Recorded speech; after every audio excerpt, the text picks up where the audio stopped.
Sampling, sampling, sampling, sampling, sampling, sampling. Right. Guess what we're talking about today?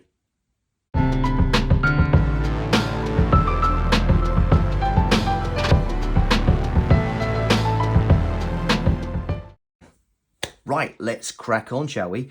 So what we're going to do is going to sample to the MPC Live 3 on this occasion, but this will work with the Akai Force, the MPC 37, the Live series, anything with the Force 3.4, 3.6. In fact, it probably works with versions older than this.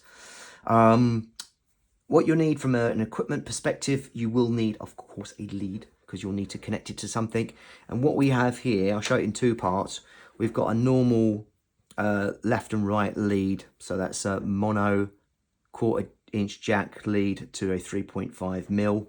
They'll go in your combo socket at the back of the MPC Live 3, the combo mic socket, so they can take both 1/4 inch and mics, clearly XLRs. And then that one will go into this little adapter here I got on Amazon, okay? And essentially, you can get it from other stores, by the way, not just Amazon. But you've got a USB-C here to a 3.5 mil, with my camera at the top there, sort of female socket, and that goes into there, straightforward. So then that will go into your iPad or iPhone. Obviously, you'll need to get a different version if you've got iPhones older than 16 or 15. 15, I think. They use the old ones. Anyway, that's what we'll do, and we'll plug that in a second. But to get prepared, what you need to do is go into your sampler. If you click on the little pad button at the top there, and then the icon is this little one here, and click on sampler, and that gets that part ready. The next thing you need to do is to enable the port at the back, because they'll probably be switched off.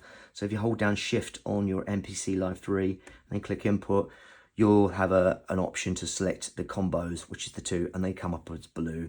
Now, there's nothing coming through at the moment because I haven't actually connected it to my device, which I will do in a second. In fact, I'll do that now.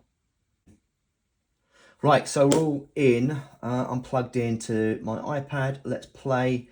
Now, the sound's playing from the iPad, but you clearly can see there that the sound is coming through, but you can't hear it.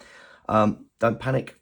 All you do is to hear the sound through your MPC, go into menu, you go into sampler, okay, which you will need to do to sample the sound. You can see it there coming through.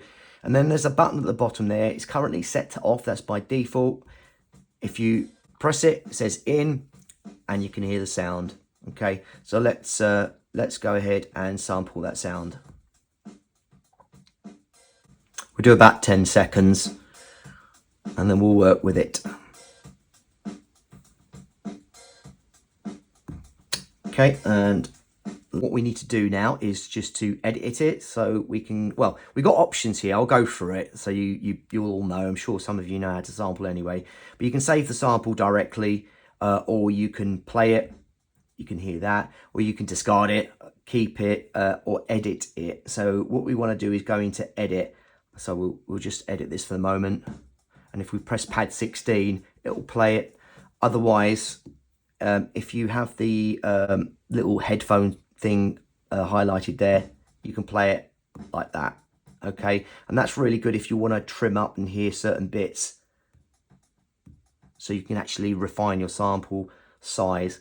Now from here it's quite low, so what I'm going to do is I'm going to normalize it. Now what that means is it increases the sound, it standardizes the sound.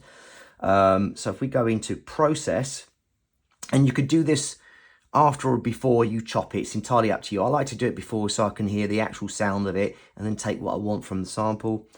Okay, we double click on that and then click on normalize, and then we click on do it, and there you see much louder, much nicer, crisper sound.